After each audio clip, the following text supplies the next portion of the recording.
Hello students, welcome to Panchajanya IAS. ನಾನು ನವೀನ್ ಕುಮಾರ್. ಇವತ್ತಿನ the Hindu ಪತ್ರಿಕೆಯ ವಿಶ್ಲೇಷಣೆಗೆ ನಿಮಗೆಲ್ಲರಿಗೂ ಸ್ವಾಗತ. ಮೊದಲನೆಯ ಮುಖ್ಯ ವಿಷಯ, work by user denotification would be huge problem. Supreme court ಹೇಳ್ತಾ ಇದೆ. ಏನೇನು ಇದರ ಅಂಶಗಳು ಅಂತ ನೋಡೋಣ. Supreme courts concern. The Supreme Court said that removing properties from the waqf list called denotification ಅಂತಂದ್ರೆ ಈಗ ವಕ್ಫ್ ಪಟ್ಟಿಯಿಂದ ಬೇರೆ ಯಾರಾದ್ರೂ ಅದನ್ನ ಬಳಸ್ತಾ ಇದ್ದಾರೆ ಅಂತ ಕಾರಣ ಕೊಟ್ಟು ತೆಗೆದು ಹಾಕ್ಬಿಟ್ರೆ, ಆ ತೆಗೆದು ಹಾಕೋದಕ್ಕೆ ಏನಂತ ಕರೀತಾರೆ? ಡಿನೋಟಿಫಿಕೇಶನ್ ಅಂತ ಕರೀತಾರೆ. ಹಾಗೆ ಆ ವಕ್ಫ್ ಲಿಸ್ಟ್ ಇಂದ ಆಸ್ತಿಗಳನ್ನ ತೆಗೆದು ಹಾಕೋದ್ರಿಂದ ದೊಡ್ಡ ಸಮಸ್ಯೆ ಆಗುತ್ತೆ ಅಂತ ಸುಪ್ರೀಂ ಕೋರ್ಟ್ ಹೇಳ್ತಾ ಇದೆ. Just because someone is using them would be a big problem since many of these properties were made hundreds of years ago. ಅಂತಂದ್ರೆ ಇಂತಹ ಆಸ್ತಿಗಳನ್ನ, ಕೆಲವೊಂದು ಮಸೀದಿಗಳಿರುತ್ತೆ, ಅದನ್ನೆಲ್ಲ ಸುಮಾರು ನೂರಾರು ವರ್ಷಗಳಿಂದ ನಿರ್ವಹಿಸ್ಕೊಂಡು ಬದಲಾಗ್ತಾ ಇದೆ. ಅಷ್ಟು ಹಳೆಯದಂತಹ ಆಸ್ತಿಗಳು ಇವೆಲ್ಲ. ಹಾಗಾಗಿ ಈಗ ಅದನ್ನ ಆ ಒಂದು ಲೀಸ್ಟ್ ತೆಗೆದು ಹಾಕೋದು ಸಮಸ್ಯೆಯನ್ನ ಉಂಟು ಮಾಡಬಹುದು. ಇನ್ನು ಇಂಟರಿಮ್ ಸಜೆಷನ್, ಹಾಗಾದ್ರೆ ಕೋರ್ಟ್ ಕೆಲವು ಸಲಹೆಗಳನ್ನ ಕೊಡ್ತಾ ಇದೆ. Chief justice of India suggested a temporary plan. Waqf properties should be properly recorded and disputes should be handled by courts if needed. ವಕ್ಫ್ ಆಸ್ತಿಗಳನ್ನು ಸರಿಯಾಗಿ ದಾಖಲಿಸಬೇಕು, ಮತ್ತೆ ಅಗತ್ಯವಿದ್ರೆ ಅದಕ್ಕೆ ಸಂಬಂಧಪಟ್ಟ ವಿವಾದಗಳನ್ನ ನ್ಯಾಯಾಲಯಗಳು ನಿರ್ವಹಿಸಬೇಕು ಅಂತ ನಮ್ಮ ದೇಶದ ಮುಖ್ಯ ನ್ಯಾಯಾಧೀಶರು ತಾತ್ಕಾಲಿಕವಾಗಿ ಕೆಲವೊಂದು ಸೂಚನೆಗಳನ್ನ ನೀಡಿದ್ದಾರೆ. ಇನ್ನು pending decisions. The court did not give any final order yet. ವಕ್ಫ್ ಆಸ್ತಿಗಳಿಗೆ ಸಂಬಂಧಪಟ್ಟ ಹಾಗೆ ಹಲವಾರು ಜನರು ಪೆಟಿಷನ್ ಅನ್ನ ಸಲ್ಲಿಸಿದ್ರು, ಅರ್ಜಿಗಳನ್ನ ಸಲ್ಲಿಸಿದ್ರು. ಅದಕ್ಕೆ ಸಂಬಂಧಪಟ್ಟ ಹಾಗೆ ಕೋರ್ಟ್ ಇನ್ನೂ ಯಾವುದೇ ತೀರ್ಮಾನವನ್ನ ನೀಡಿಲ್ಲ, ಆದೇಶವನ್ನ ನೀಡಿಲ್ಲ. It will keep hearing the case and decide after properly listening to both sides. ಎರಡೂ ಕಡೆಯವರ ವಾದವನ್ನ ಸರಿಯಾಗಿ ಆಲಿಸಿದ ನಂತರ ಸುಪ್ರೀಂ ಕೋರ್ಟ್ ತೀರ್ಮಾನವನ್ನು ತೆಗೆದುಕೊಳ್ಳುತ್ತೆ. ಇನ್ನು ಮುಂದಿನ ವಿಷಯ, India China move to restart Kailash Manas Sarovar ಯಾತ್ರೆ. ಭಾರತ ಮತ್ತೆ ಚೀನಾ ಮುಖ್ಯವಾಗಿ ಕೋವಿಡ್-19 ಕೊರೋನಾ ಬಂದಾಗ ಏನಾಗಿತ್ತು, ಕೈಲಾಸ ಮಾನಸ ಸರೋವರ ಯಾತ್ರೆಯನ್ನ ನಿಲ್ಲಿಸಿಬಿಟ್ಟಿದ್ರು. Yatra may restart soon. India and China are working together to restart the Kailash Manas Sarovar Yatra which has been stopped since 2019 because of COVID-19 and border tensions. ಒಂದು ಗಡಿ ಉದ್ವಿಗ್ನತೆ, ಗಡಿಯಲ್ಲಿ ಆಗ್ತಾ ಇರ್ತಕ್ಕಂಥ ಕೆಲವು ಕಾಂಪ್ಲೆಕ್ಸಿಟಿಗಳು ಮತ್ತೆ ಕೆಲವೊಂದು ತೊಂದರೆಗಳಿಂದಾಗಿ, ಮತ್ತೊಂದು ಕೋವಿಡ್-19 ಇಂದಾಗಿ ಕೈಲಾಸ ಮಾನಸ ಸರೋವರ ಯಾತ್ರೆಯನ್ನು ನಿಲ್ಲಿಸಿದ್ರು. ಈಗ ಮತ್ತೆ ಭಾರತ ಚೀನಾ ಒಟ್ಟಾಗಿ ಸೇರ್ಕೊಂಡು ಅದನ್ನ ಪ್ರಾರಂಭಿಸಲಿಕ್ಕೆ ಮುಂದಾಗಿವೆ. Better travel plans. New arrangements are being made to make the journey easier. ಹೊಸ ಹೊಸ ವ್ಯವಸ್ಥೆಗಳ ಮೂಲಕ ಪ್ರಯಾಣವನ್ನು ಸುಲಭಗೊಳಿಸಲಿಕ್ಕೆ ಮುಂದಾಗ್ತಾ ಇದ್ದಾರೆ. Pilgrims will now be taken by special transport from Dharchula to Lipulekh pass, saving them a long 80 to 900 kilometre trek. ಅಂತಂದ್ರೆ ಯಾತ್ರಿಕರಿಗೋಸ್ಕರ ಹೊಸದಾದ ಸಾರಿಗೆ ವ್ಯವಸ್ಥೆಯನ್ನು ಮಾಡಿದ್ದಾರೆ. ಅದನ್ನ ಧಾರ್ಚುಲಾದಿಂದ ಲಿಫುಲೇಕ್ ಪಾಸ್ಗೆ ಅವರನ್ನ ಕರೆದೊಯ್ತಾರೆ. ಇದರಿಂದ ಒಟ್ಟು ದೂರ ಇತ್ತಲ್ವಾ, ಅದರಲ್ಲಿ 80 to 100 ಕಿಲೋಮೀಟರ್ ಉಳಿಯುತ್ತೆ. ಅಷ್ಟು ದೂರ ಹೋಗುವಂತಹ ಸಮಯ ಮತ್ತೆ ಆ ಒಂದು ಖರ್ಚು ಉಳಿಯುತ್ತೆ. ಹೀಗಾಗಿ ಈಸಿಯಾಗಿ ಈಗ ಕಡಿಮೆ ಅವಧಿಯಲ್ಲಿ ಕಡಿಮೆ ದೂರದ ಮೂಲಕ ಪ್ರಯಾಣಿಕರು ಸೇಫ್ ಆಗಿ ಹೋಗಬಹುದು. ಮುಂದಿನ ವಿಷಯ ಎರಡಿದೆ ಚಿಕ್ಕ ಆರ್ಟಿಕಲ್ಗಳು. Monsoon anticipation, good news and bad. ಇದರಲ್ಲಿ ಇನ್ಫ್ಲೇಷನ್ ಬಗ್ಗೆ ಕೊಟ್ಟಿದ್ದಾರೆ, ಅದನ್ನ ನೋಡ್ಕೊಂಡು ಈಗ ಈ ಕಡೆ ಮಾನ್ಸೂನ್ ಇರೋದನ್ನ ನೋಡೋಣ. ಮೊದಲನೇದು GS3. ಈ ಕಡೆ ನಾ ಹೇಳಿದ್ದೇನೆ ಮೊದಲು ಯಾವ್ಯಾವ GS ಗೆ ಸಂಬಂಧಪಟ್ಟಿದೆ ಮತ್ತೆ ಸಬ್ ಟಾಪಿಕ್ಗಳು, ಅದನ್ನ ಈ ಕಡೆ ಕೊಟ್ಟಿರ್ತೇನೆ. ಇದು GS3 ಇನ್ಫ್ಲೇಷನ್ಗೆ ಸಂಬಂಧಪಟ್ಟಿದ್ದು. Inflation is falling. ನೀವೇ ನೋಡಿದ್ವಿ ನಾವು, ಭಾರತದ ಹಣದುಬ್ಬರ ಇಳಿತಾ ಇದೆ. ಇಂಡಿಯಾಸ್ ರೀಟೇಲ್ ಇನ್ಫ್ಲೇಷನ್, ಚಿಲ್ಲರೆ ಹಣದುಬ್ಬರ ಇಳಿತಾ ಇದೆ. ಮಾರ್ಚ್ ನಲ್ಲಿ ಎಷ್ಟಕ್ಕೆ ಬಂದಿದೆ? ಅದು 3.34% ಬಂದು ತಲುಪಿದೆ, which is lowest in almost 6 years. 6 ವರ್ಷದಲ್ಲೇ ಅತ್ಯಂತ ಕಡಿಮೆಯಾದ ಇನ್ಫ್ಲೇಷನ್ ದರ ಇದು. Food inflation also fell. ಆಹಾರಕ್ಕೆ ಸಂಬಂಧಪಟ್ಟಂತ ಹಣದುಬ್ಬರ ಸಹ ಇಳಿದಿದೆ.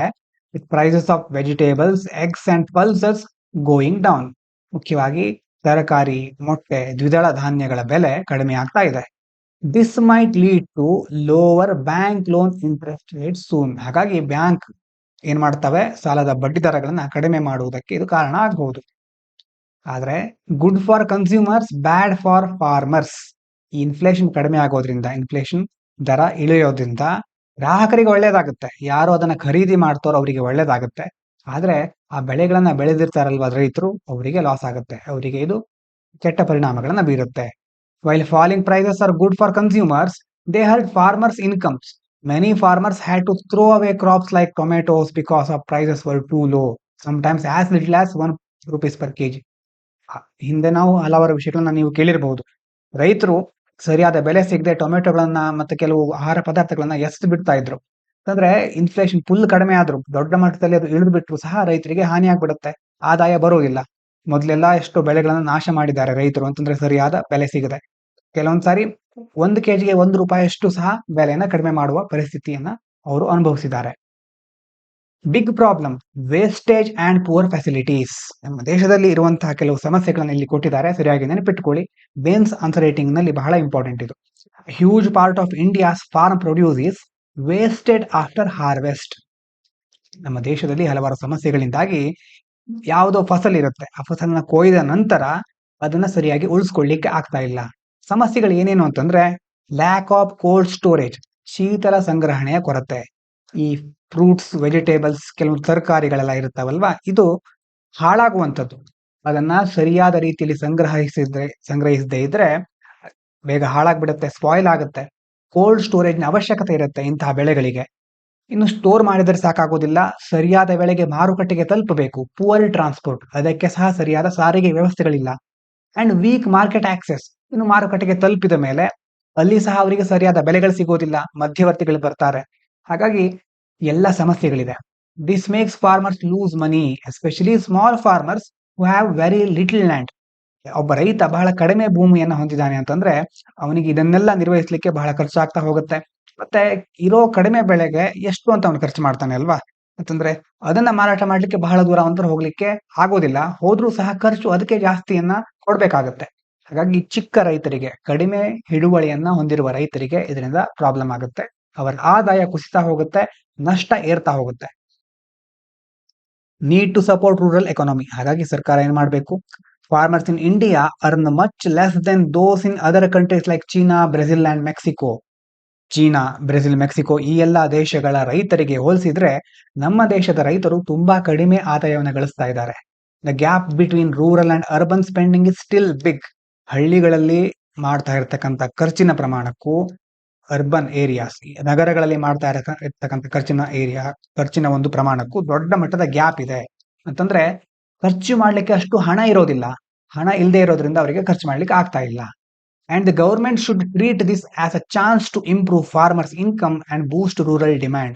ಇದೇ ಸಂದರ್ಭವನ್ನ ಸರ್ಕಾರ ಸರಿಯಾಗಿ ಉಪಯೋಗಿಸಿಕೊಂಡು ಏನ್ ಮಾಡಬೇಕು, ರೈತರ ಆದಾಯವನ್ನು ಸುಧಾರಿಸಬೇಕು ಮತ್ತೆ ಗ್ರಾಮೀಣ ಭಾಗದ ಬೇಡಿಕೆಗಳನ್ನ ಸರಿಯಾಗಿ ಪೂರೈಸಬೇಕು. ಇನ್ನು ಈ ಕಡೆ ಇತ್ತಲ್ವಾ, ಇದನ್ನ ಕವರ್ ಮಾಡಿದ್ವಿ. ಈಗ ಇನ್ನು ಮಾನ್ಸೂನ್ ಆಂಟಿಸಿಪೇಷನ್ ನೋಡ್ಬಿಡೋಣ. Good monsoon expected. The weather department, Indian meteorological department, ಭಾರತದ ಹವಾಮಾನ ಇಲಾಖೆ ಏನ್ ಹೇಳಿದೆ ಅಂತಂದ್ರೆ India may get 5% more rain than normal from June to September. ಈ ವರ್ಷದ ಜೂನ್ ನಿಂದ ಸೆಪ್ಟೆಂಬರ್ ಒಳಗೆ ಸಾಮಾನ್ಯ ಮಳೆಗಿಂತ 5% ಜಾಸ್ತಿ ಮಳೆ ಆಗಬಹುದು ಅಂತ IMD ಹೇಳ್ತಾ ಇದೆ. Which is good news for farming, especially for kharif crops like grains and pulses. ಅದರಲ್ಲೂ ಮುಖ್ಯವಾಗಿ ಈ ಮುಂಗಾರಿನಲ್ಲಿ ಬೆಳೀತಾ ಇರ್ತಾರಲ್ವಾ ಖಾರಿಫ್ ಬೆಳೆಗಳು, ದ್ವಿದಳ ಧಾನ್ಯಗಳು, ಇಂತಹ ಬೆಳೆಗಳನ್ನ ಬೆಳೆಯೋರಿಗೆ ಇದು ಬಹಳ ಒಳ್ಳೆಯ ಸುದ್ದಿ. ಮಳೆಯ ನೀರನ್ನ ಆಧರಿಸಿದಂತ ಕೃಷಿಯನ್ನ ಮಾಡೋರಿಗೆ ಇದು ಬಹಳ ಒಳ್ಳೆಯ ಸುದ್ದಿ. ಇನ್ನು ಎಲ್ಲಿನೋ ಬಗ್ಗೆ ಬಹಳ ಹಿಂದೆ ಒಂದ್ಸಾರಿ ಹೇಳಿದ್ವಿ. ಪಾಸಿಟಿವ್ ಸೈನ್, ಪೆಸಿಫಿಕ್ ಮಹಾಸಾಗರದಲ್ಲಿ ಆಗ್ತಾ ಇರ್ತಕ್ಕಂಥ ಬದಲಾವಣೆಗಳಿಂದಾಗಿ ಎಲ್ಲಿನೋ ಮತ್ತೆ ಲಾನಿನಾಗಳು ಉಂಟಾಗುತ್ತೆ. ಈ ವರ್ಷ ಎಲ್ಲಿನೋ ಇಲ್ಲ, ಹಾಗಾಗಿ ನಮ್ಮ ದೇಶಕ್ಕೆ ಇದು ಒಳ್ಳೆಯದು. This year there is no El Nino effect which is usually weakens monsoons. El Nino ಇದ್ರೆ ಏನಾಗ್ತಾ ಇತ್ತು, ಮಾನ್ಸೂನ್ ಇತ್ತಲ್ವಾ ಅದು ದುರ್ಬಲ ಆಗ್ತಾ ಇತ್ತು, ಸರಿಯಾಗಿ ಮಳೆ ಬೀಳ್ತಾ ಇರಲಿಲ್ಲ. Monsoon forecast can change. ಇದೆಲ್ಲ ಮಾಡಿದ್ರು ಸಹ, ಇಷ್ಟೆಲ್ಲ ಅವರು ಮುನ್ನೆಚ್ಚರಿಕೆಗಳನ್ನ, ಮುನ್ಸೂಚನೆಯನ್ನ ಕೊಟ್ಟರು ಸಹ ಹವಾಮಾನ ಮತ್ತೆ ಬದಲಾವಣೆ ಆಗಬಹುದು. ಇವೊಂದು the first forecast is positive, weather predictions can change. ಹವಾಮಾನ ಮುನ್ಸೂಚನೆ ಹಾಗೆ ಅಲ್ವಾ, ಅಂತಂದ್ರೆ ಇವತ್ತು ಒಂಥರ ಕೇಳಿರ್ತೀವಿ, ಮರುದಿನ ಇನ್ನೇನೋ ಆಗ್ಬಿಡುತ್ತೆ. ಹಾಗಾಗಿ ಅದು ಸಹ ಬದಲಾಗಬಹುದು.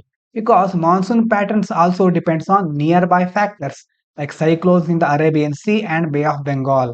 ಈ ಕಡೆ ಬಂಗಾಳ ಕೊಲ್ಲಿ, ಅರೇಬಿಯನ್ ಸಮುದ್ರ, ಇಂತಹ ಸಿಗಳಲ್ಲಿ, ಸಮುದ್ರ ಪ್ರದೇಶಗಳಲ್ಲಿ ಯಾವ ರೀತಿ ಚಂಡಮಾರುತಗಳು ಉಂಟಾಗುತ್ತೆ, ಆ ಪರಿಸ್ಥಿತಿಗಳು ಹೇಗಿರುತ್ತೆ ಅನ್ನೋದ್ರ ಮೇಲೂ ಸಹ ಮಾನ್ಸೂನ್ ಚೇಂಜ್ ಆಗ್ತಾ ಹೋಗುತ್ತೆ. ಹಾಗಾಗಿ ಖಚಿತವಾಗಿ ಇನ್ನೂ ಸಹ ನಂಬ್ಕೊಳ್ಳಿಕ್ಕಾಗಲ್ಲ, ಆದ್ರೆ ಒಂದು ಭರವಸೆಯನ್ನ ಇಟ್ಕೊಳ್ಬಹುದು ನಾವು. Need to prepare for floods and disasters. ಮಳೆ ಜಾಸ್ತಿ ಆಗ್ತಾ ಇದ್ದ ಹಾಗೆ ಕೆಲವೊಂದು ಪ್ರದೇಶದಲ್ಲಿ ಪ್ರವಾಹಗಳು ಬರುವ ಸಾಧ್ಯತೆ ಇರುತ್ತೆ.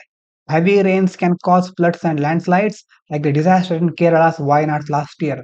ನಿಮಗೆಲ್ಲ ನೆನಪಿರಬಹುದು, ಹಿಂದಿನ ವರ್ಷ ಕೇರಳದ ವಯನಾಡ್ನಲ್ಲಿ ದೊಡ್ಡ ಮಟ್ಟದಲ್ಲಿ ಅಪಾರವಾದ ಹಾನಿಯಾಗಿತ್ತು. So government must get ready with safety plans and infrastructure to protect people and reduce damage. ಹಾಗೆ ಸರ್ಕಾರ ಏನ್ ಮಾಡಬೇಕು, ಇಂತಹ ಘಟನೆ ಆಗಬಹುದು ಅನ್ನುವಂತ ಈಗಲೇ ಮುನ್ನೆಚ್ಚರಿಕೆ ಇರೋದ್ರಿಂದ ಜನರನ್ನ ರಕ್ಷಿಸಲಿಕ್ಕೆ, ಹಾನಿಯನ್ನ ಕಡಿಮೆ ಮಾಡಲಿಕ್ಕೆ ಸುರಕ್ಷತಾ ಯೋಜನೆಗಳನ್ನ ಮತ್ತೆ ಅದಕ್ಕೆ ಬೇಕಾಗಿರೋ ಮೂಲ ಸೌಕರ್ಯಗಳನ್ನ ಹೆಚ್ಚಿಸಲಿಕ್ಕೆ ಸರ್ಕಾರ ಸಿದ್ಧವಾಗಿರ್ಬೇಕು. ಆ ಮೂಲಕ ಆಗುವಂತ ಸಾವಿನ ಪ್ರಮಾಣವನ್ನ, ಹಾನಿಯನ್ನ ಕಡಿತಗೊಳಿಸಬಹುದು, ಕಡಿಮೆ ಮಾಡಬಹುದು. ಮುಂದಿನ ವಿಷಯ, shaping response to the US reciprocal tariffs. ಇದನ್ನು ಸಹ ನೋಡ್ತೇವೆ. ಮತ್ತು ಟ್ಯಾರಿಫ್ಸ್ ಬಗ್ಗೆ ನೋಡ್ಬಿಡೋಣ. US plans extra tariffs. ಇದ್ರ ಬಗ್ಗೆ ಪ್ರತಿದಿನ ಕೇಳ್ತಾನೆ ಇದ್ದೇವೆ, ನಿಮ್ಗೆ ಬೋರ್ ಆದ್ರೂ ಆಗಿರ್ಬಹುದು, ಪ್ರತಿದಿನ ಟ್ಯಾರಿಫ್ ಬಗ್ಗೆ ಸುದ್ದಿನೇ ಇರುತ್ತೆ ಅಂತ. ಆದ್ರೂ ನಿಮ್ಮ ತಲೆಯಲ್ಲಿ ಕುಂತು ಹೋಗ್ಬಿಡ್ಬೇಕು, ಅದು ಮತ್ತೆ ಮರ್ತು ಹೋಗ್ಬಾರ್ದು. The US announced extra tariffs on goods from other countries, including India. For India, the extra tariff could be 26% on top of existing rates, but it is on hold for now, limited 10% for 90 days. America ಬೇರೆ ಬೇರೆ ಕಡೆ ಹೆಚ್ಚುವರಿ ಸುಂಕಗಳನ್ನು ವಿಧಿಸ್ತಾ ಇದೆ. ಭಾರತದ ಮೇಲೆ ಈ ಸುಂಕದ ಪ್ರಮಾಣ, ಹೆಚ್ಚುವರಿ ಸುಂಕ 26% ಆಗಿತ್ತು. ಆದ್ರೆ 90 ದಿನಗಳ ಕಾಲ US ಏನ್ ಮಾಡಿದೆ, ಬೇರೆ ಬೇರೆ ದೇಶಗಳಿಗೆ, ಚೀನಾವನ್ನು ಹೊರತುಪಡಿಸಿ ಹಲವಾರು ದೇಶಗಳಿಗೆ ಆ ಸುಂಕದ ದರವನ್ನ 10%ಗೆ ಸೀಮಿತಗೊಳಿಸಿದೆ. Impact on Indian exports. ಇದರಿಂದ ಯಾರಿಗೆ ಎಫೆಕ್ಟ್ ಆಗೋದು, ಯಾರ ಮೇಲೆ? ಮುಖ್ಯವಾಗಿ Indian products like electronic machines, machinery, textiles and refined oil sent to the US may get costlier. ಭಾರತದಿಂದ ಅಮೆರಿಕ ಕಳಿಸ್ತಾ ಇರ್ತೀವಲ್ವಾ, ವಿದ್ಯುತ್ ಯಂತ್ರಗಳು, ಯಂತ್ರೋಪಕರಣ, ಜವಳಿ, ನಮ್ಮ ಬಟ್ಟೆ, ಸಂಸ್ಕರಿಸಿದ ತೈಲ ಮತ್ತೆ ಬೇರೆ ಬೇರೆ ಭಾರತೀಯ ಉತ್ಪನ್ನಗಳು ದುಬಾರಿ ಆಗುತ್ತೆ. However, since India's exports to the US are not very large, overall impact will be small. ಅಂದ್ರೆ ನಾವು ಬೇರೆ ದೇಶಗಳಿಗೆ ಹೋಲಿಸಿದ್ರೆ ಅಷ್ಟೇನು ದೊಡ್ಡ ಮಟ್ಟದಲ್ಲಿ ರಫ್ತನ್ನ ಮಾಡ್ತಾ ಇಲ್ಲ. ಹಾಗೆ ನಮ್ಮ ಮೇಲೆ ಅಷ್ಟು ದೊಡ್ಡ ಮಟ್ಟದಲ್ಲಿ ನಕಾರಾತ್ಮಕ ಪರಿಣಾಮ ಆಗದೆ ಇರಬಹುದು. ಸ್ವಲ್ಪ ಚಿಕ್ಕ ಮಟ್ಟಿಗೆ ನಾವು ಅದರ ಪರಿಣಾಮವನ್ನು ಎದುರಿಸಬೇಕಾಗಬಹುದು. India smart move. India should import more useful goods from the US like oil to lower its penalties tariff rate. This will help India stay competitive without hurting its economy. ಹಾಗಾಗಿ ಭಾರತ ಏನ್ ಮಾಡಬೇಕು, ಮೊದಲು ಸುಂಕದ ದರವನ್ನು ಕಡಿಮೆ ಮಾಡಲಿಕ್ಕೆ ಅಲ್ಲಿಂದ ಸಹ ವಸ್ತುಗಳನ್ನ ಆಮದು ಮಾಡ್ಕೊಳ್ಬೇಕು. ಅದರಲ್ಲೂ ಮುಖ್ಯವಾಗಿ ತೈಲ, ಆಯಿಲ್ ಅನ್ನ ಅಲ್ಲಿಂದ ಆಮದು ಮಾಡ್ಕೊಳ್ಬೇಕು. ಅದರ ಮೂಲಕ ಆರ್ಥಿಕತೆಗೂ ಸಹ ಹಾನಿಯಾಗೋದಿಲ್ಲ, ಮತ್ತೆ ನಮ್ಮ ಇಂಪೋರ್ಟ್ ಎಕ್ಸ್ಪೋರ್ಟ್ ನ ಹೆಚ್ಚು ಕಾಂಪಿಟೇಟಿವ್ ಆಗಿ, ಸ್ಪರ್ಧಾತ್ಮಕವಾಗಿ ನಾವು ನಿರ್ವಹಿಸಲಿಕ್ಕೆ ಸಾಧ್ಯ ಆಗುತ್ತೆ. ಅದೇ ರೀತಿ need for global trade rules. Since US tariffs are causing problems, the World Trade Organization should step in to make global trade fair and stable. America ಈ ತರ ಸಮಸ್ಯೆಗಳನ್ನ ಉಂಟು ಮಾಡ್ತಾ ಇರೋದ್ರಿಂದ WTO ಇದೆಯಲ್ವಾ, ಇದು ಮಧ್ಯೆ ಪ್ರವೇಶಿಸಬೇಕು. ಯಾಕೆ ಸುಮ್ಮನೆ ಕೂತ್ಕೊಂಡಿದೆ ಅಂತಂದ್ರೆ, ಬೇರೆ ಬೇರೆ ಭಾರತದಂತಹ ಕೆಲವು ದೇಶಗಳು ಕೆಲವು ಸಮಸ್ಯೆಗಳು ಬಂದಾಗ ಹೆಚ್ಚು ದೂರುಗಳನ್ನ ಇದು ಹೇಳ್ತಾ ಇರುತ್ತೆ. ಆದ್ರೆ ಈಗ ಅಮೆರಿಕ ಇಷ್ಟೆಲ್ಲ ಮಾಡ್ತಾ ಇದ್ರು, ಇದು ಸುಮ್ಮನೆ ಕೂತ್ಕೊಂಡಿದೆಯಲ್ಲ, ಇದು ಸಹ ಈಗ ಮಧ್ಯ ಪ್ರವೇಶಿಸಿ ವ್ಯಾಪಾರವನ್ನ, ದೇಶಗಳ ನಡುವಿನ ವಾಣಿಜ್ಯವನ್ನ ನ್ಯಾಯಯುತವಾಗಿರಿಸಬೇಕು ಮತ್ತೆ ಸ್ಥಿರವಾಗಿರಿಸಲಿಕ್ಕೆ ಇದು ಮುಂದೆ ಬರಬೇಕು. Meanwhile, India should work out trade deals with the US and watch for cheap goods dumping from other countries like China. Dumping ಅಂತಂದ್ರೆ ಏನು? ಈಗ ಚೀನಾದಂತಹ ದೇಶಗಳಿಂದ ದೊಡ್ಡ ಮಟ್ಟದಲ್ಲಿ ಕಡಿಮೆ ಬೆಲೆಯಲ್ಲಿ ಇಲ್ಲಿ ತುಂಬಾ ಸರಕುಗಳು ಬಂದು ಬೀಳುತ್ತವೆ. ಆ ಸರಕುಗಳು ಕಡಿಮೆ ಬೆಲೆ ಇರೋದ್ರಿಂದ ನಮ್ಮ ದೇಶದ ಡೊಮೆಸ್ಟಿಕ್ ಫಾರ್ಮರ್ಗಳಿಗೆ ಬೇಕಾದಷ್ಟು ಪ್ರೈಸ್ ಸಿಗೋದಿಲ್ಲ, ಬೆಲೆ ಇರೋದಿಲ್ಲ. ಹಾಗಾಗಿ ಜನ ಏನ್ ಮಾಡ್ತಾರೆ, ಆ ಕಡಿಮೆ ಬೆಲೆ ಇರುವಂತಹ ಚೀನಾದ ವಸ್ತುಗಳನ್ನೇ ಕೊಳ್ತಾರೆ, ಅದನ್ನೇ ಬೈ ಮಾಡ್ತಾರೆ. ಆಗ ನಮ್ಮ ದೇಶದ ರೈತರಿಗೆ ಅಥವಾ ನಮ್ಮ ದೇಶದ ಮ್ಯಾನುಫ್ಯಾಕ್ಚರಿಂಗ್ ಸೆಕ್ಟರ್ಗೆ ಹೆಚ್ಚಿನ ಬಲ ಬರೋದಿಲ್ಲ. ಹಾಗೆ ಭಾರತ ಅಮೆರಿಕದ ಜೊತೆ ಒಳ್ಳೆ ವ್ಯಾಪಾರ ಒಪ್ಪಂದಗಳನ್ನು ಮಾಡ್ಕೊಳ್ಬೇಕು, ಮತ್ತೆ ಈ ಡಂಪಿಂಗ್ ಆಗದೆ ಇರೋ ರೀತಿ ನೋಡ್ಕೊಳ್ಬೇಕು. ಇನ್ನು ಮುಂದಿನ article, call for permanent settlement for tribals. ಬಹಳ ಒಳ್ಳೆಯ ಆರ್ಟಿಕಲ್, ಸರಿಯಾಗಿ ನೋಡ್ಕೊಳ್ಳಿ. Tribals displaced by violence. About 50,000 Gond tribals were forced to leave Chhattisgarh in 2005 due to anti-Maoist operations and moved to Andhra Pradesh and Telangana. Many still can't go back because of fear and lack of support.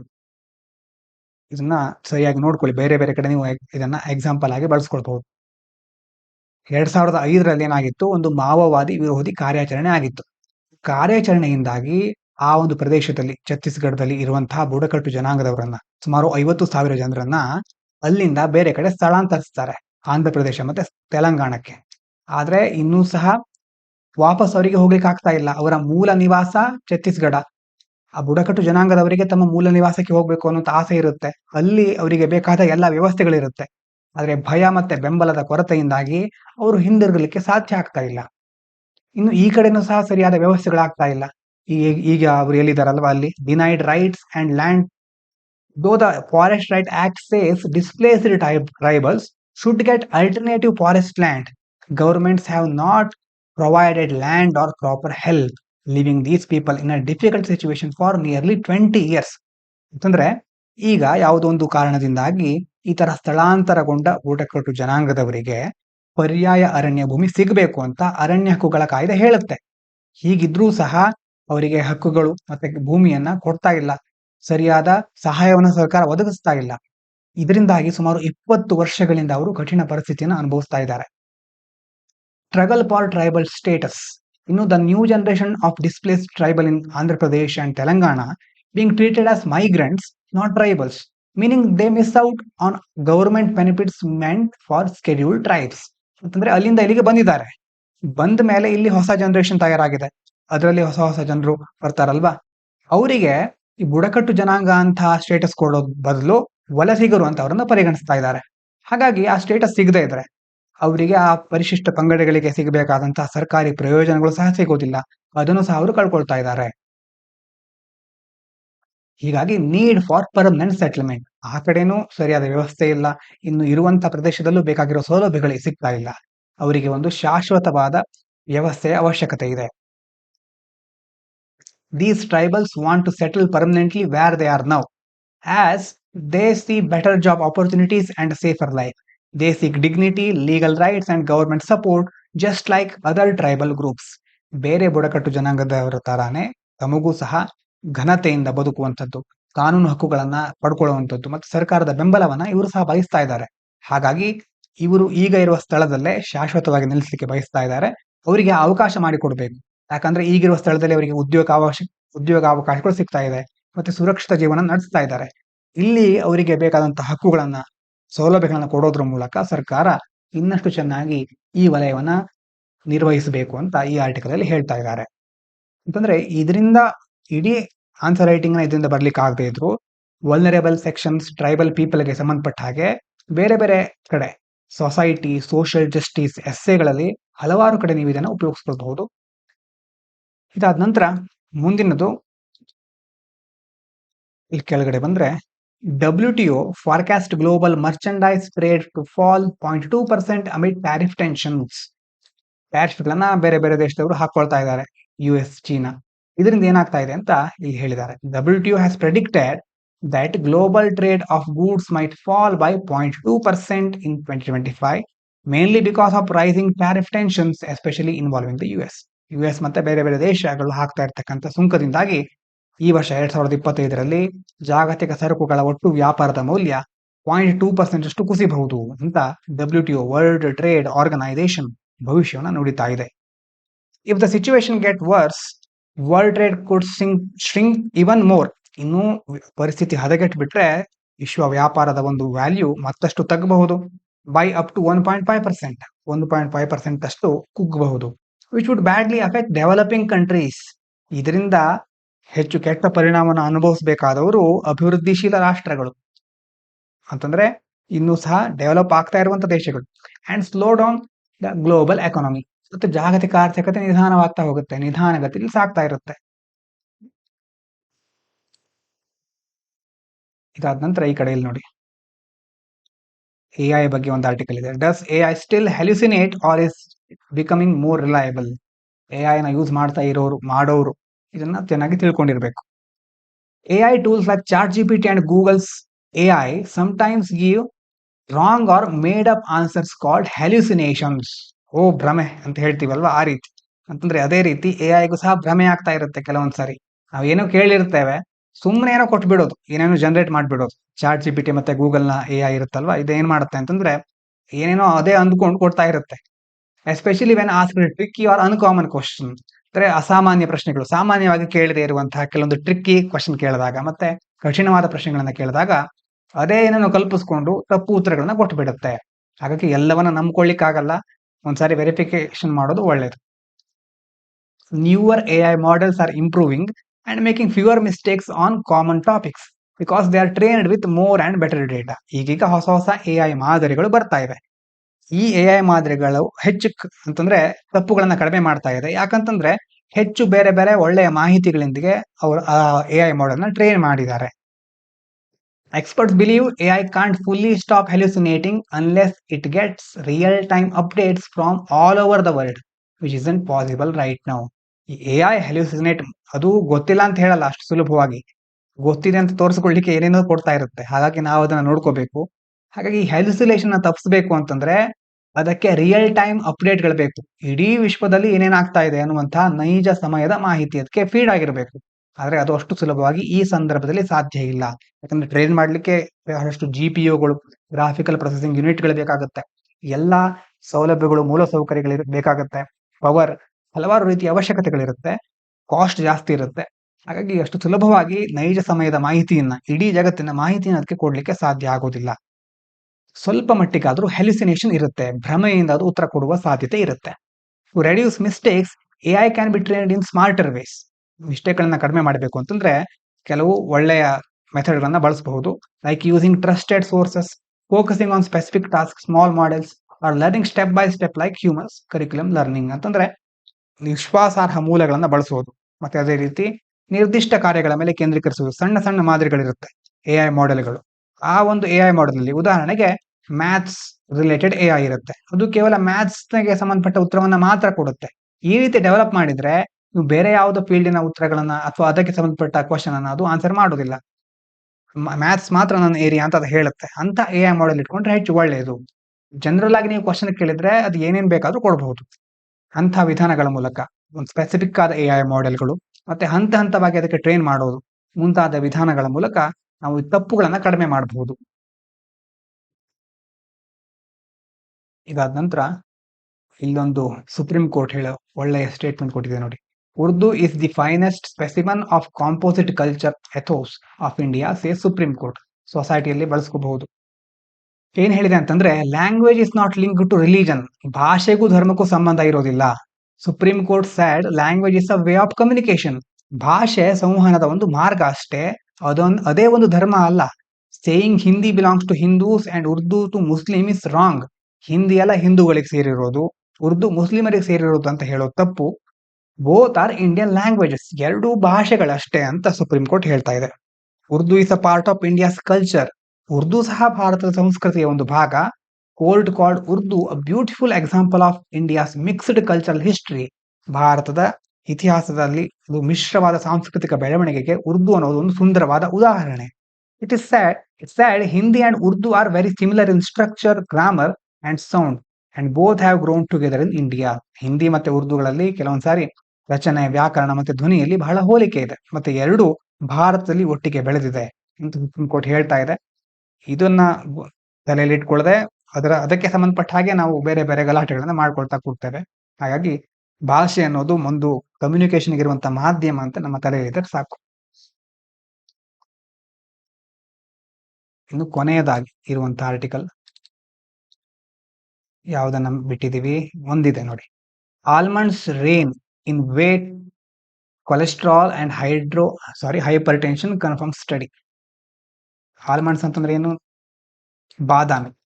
ಬಾದಾಮಿಯ ಉಪಯೋಗಗಳ ಬಗ್ಗೆ ಹೇಳ್ತಾ ಇದ್ದಾರೆ ಇದರಲ್ಲಿ. Eating almonds regularly about 50 grams per day can help lower bad cholesterol, reduce weight a little and improve blood sugar levels. ಬಾದಾಮಿಯನ್ನ ನಿಯಮಿತವಾಗಿ ತಿನ್ನೋದ್ರಿಂದ cholesterol ಕಡಿಮೆ ಆಗುತ್ತೆ, ತೂಕವನ್ನ ಕಡಿಮೆ ಮಾಡ್ಲಿಕ್ಕೆ ಸಾಧ್ಯ ಆಗುತ್ತೆ, ಮತ್ತೆ ರಕ್ತದಲ್ಲಿ ಸಕ್ಕರೆ ಮಟ್ಟವನ್ನು ಸುಧಾರಿಸಬಹುದು. ಇದರಲ್ಲೂ ಮುಖ್ಯವಾಗಿ ಏಷ್ಯನ್ ಇಂಡಿಯನ್ಸ್ ಗಳಿಗೆ ಇದು ಹೆಚ್ಚು ಪರಿಣಾಮವನ್ನು ಬೀರುತ್ತೆ. Almonds have healthy fats. ಈ ಬಾದಾಮಿಯಲ್ಲಿ ಆರೋಗ್ಯಕರವಾದ ಕೊಬ್ಬಿನಾಂಶ ಇರುತ್ತೆ, ಫೈಬರ್ ಇರುತ್ತೆ, ನಾರಿನಾಂಶ, ಅಂಡ್ ಪ್ಲಾಂಟ್ ನ್ಯೂಟ್ರಿಯೆಂಟ್ಸ್, ಸಸ್ಯದ ಹಲವಾರು ಪೋಷಕಾಂಶಗಳಿರುತ್ತೆ. That help control cholesterol and blood sugar. ಈ ಅಂಶಗಳಿಂದ ಕೊಲೆಸ್ಟ್ರಾಲ್, ಕೊಬ್ಬಿನಾಂಶ ಮತ್ತೆ ರಕ್ತದಲ್ಲಿರುವ ಸಕ್ಕರೆ ಪ್ರಮಾಣವನ್ನ ನಿಯಂತ್ರಿಸಬಹುದು. And even reduce risk of diabetes when eaten before meals. ಊಟಕ್ಕೆ ಮೊದಲು ಇದನ್ನ ಸೇವಿಸಿದ್ರೆ ಮಧುಮೇಹ, ಸಕ್ಕರೆ ಕಾಯಿಲೆ ಅಂತ ಹೇಳ್ತೀವಲ್ವಾ, ಅದರ ಅಪಾಯವನ್ನು ಸಹ ಕಡಿಮೆ ಮಾಡಬಹುದು. ಇವಿಷ್ಟು ಇವತ್ತಿನ ಮುಖ್ಯವಾದ ಆರ್ಟಿಕಲ್ಗಳು. ಇದಾದ ನಂತರ ವೊಕ್ಯಾಬುಲರಿ ನೋಡೋಣ. Ravi try to coax his friend in to coming to party. Coax ಅಂತ ಪರ್ಸ್ಯೂಯೇಡ್, ಕನ್ವಿನ್ಸ್ ಅಥವಾ ಅರ್ಜಿ, ಮನವಿ ಮಾಡೋದು. ರವಿ ಏನ್ ಮಾಡ್ತಾ ಇದ್ದಾನೆ, ಫ್ರೆಂಡಿಗೆ ಪಾರ್ಟಿಗೆ ಬಾ ಅಂತ ಮನವಿ ಮಾಡ್ಕೊಳ್ತಾ ಇದ್ದಾನೆ.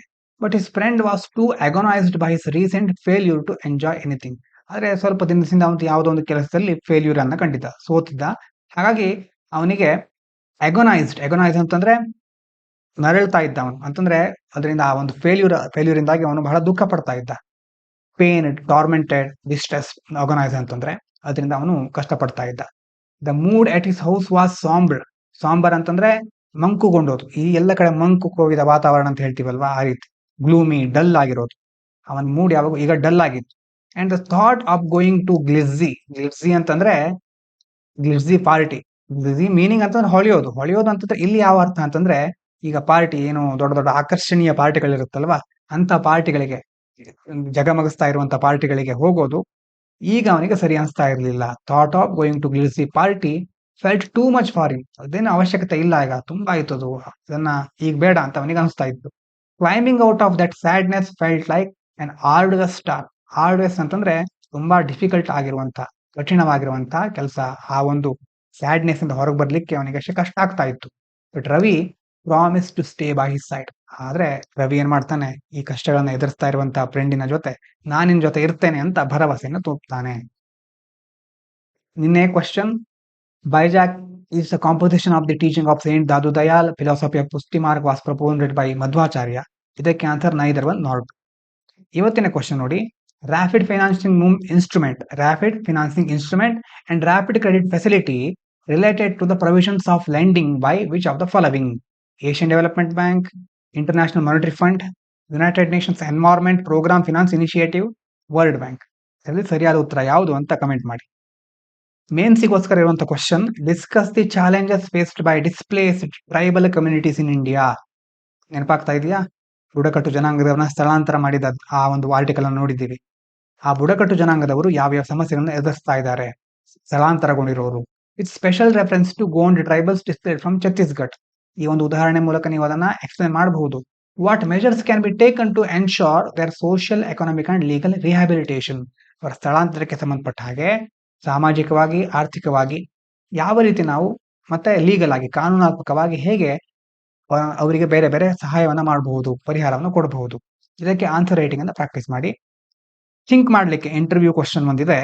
India spends heavily on defence despite many development challenges. ನಮ್ಮ ದೇಶದಲ್ಲಿ ಹಸಿವು, ಬಡತನ, ಅಪೌಷ್ಟಿಕತೆ, ಎಜುಕೇಶನ್, ಹೆಲ್ತ್, ಹಲವಾರು ಸಮಸ್ಯೆಗಳಿದೆ. ಈ ಎಲ್ಲ ಸಮಸ್ಯೆಗಳನ್ನ ನಾವು ಇಟ್ಕೊಂಡಿರೋದ್ರ ಮಧ್ಯೆನೂ ಸಹ ಡಿಫೆನ್ಸಿಗೋಸ್ಕರ ತುಂಬಾ ಖರ್ಚು ಮಾಡ್ತಾ ಇದ್ದೇವೆ. Do you think this level of defence spending is justified? ಇಷ್ಟು ದೊಡ್ಡ ಮಟ್ಟದಲ್ಲಿ ಖರ್ಚು ಮಾಡುವ ಅವಶ್ಯಕತೆ ಇದೆಯಾ, ಅದು ರಕ್ಷಣಾ ಕ್ಷೇತ್ರದಲ್ಲಿ? ನಿಮ್ಗೆ ಏನ್ ಅನ್ಸುತ್ತೆ ಅಂತ ಆನ್ಸರ್ ಕಮೆಂಟ್ ಮಾಡಿದ್ರು ಒಳ್ಳೇದು, ಅಥವಾ ಥಿಂಕ್ ಆದ್ರೂ ಮಾಡ್ತಾ ಇರಿ ಇಂಥ ಕ್ವಶನ್ಗಳ ಬಗ್ಗೆ. ಇವಿಷ್ಟು ಇವತ್ತಿನ ಮುಖ್ಯ ವಿಚಾರಗಳು. ಇಷ್ಟು ಹೊತ್ತಿನ ತನಕ ಕೇಳಿದ ಎಲ್ಲರಿಗೂ ಧನ್ಯವಾದಗಳು. ಇದು ಪಾಂಚಜನ್ಯ IAS.